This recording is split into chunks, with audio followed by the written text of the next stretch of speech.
بنات. شلونكم؟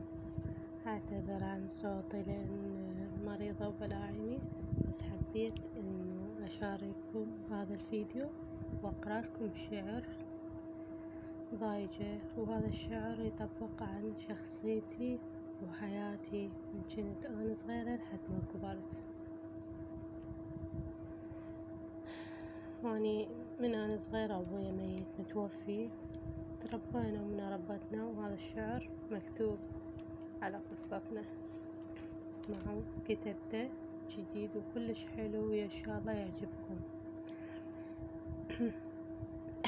شوية منو المرتاح من عدنا، ومنو بخير بالشدة يساعدنا، إن من نشتكي كل من ضي محاير بي والوادم وقت ضدنا، ترى بالعافية يسمعوها كل عيد واحنا ننشد وحدنا.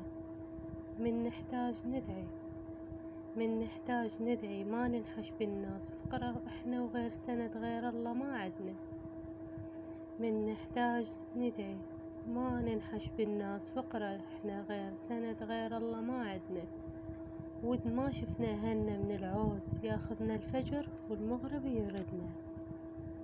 متنا وما لقينا فاتحتنا الصياح، نصبة وشادر ببيعة معاضدنا. متعودين عشنا بديرة كلها كبور، ما من شافنا الدفان يفردنا. أول ليلة صعبة وقلنا باكر عيد، بس تجينا الأعزاز تردنا. ولا واحد وصل متكهربين بماي، والماراد روحه علينا يدنا. تدور السنة وما ننحش عالطاور، عشنا ومتنا وحدنا. ان شاء الله يعجبكم هذا الشعر، واذا تحبون انه اكتب لكم بعد او اشارككم، بس اريدكم توصلوني من تأليف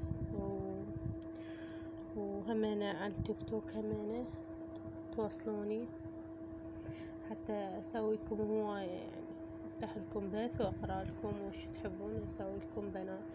يلا مع 1000 سلامة.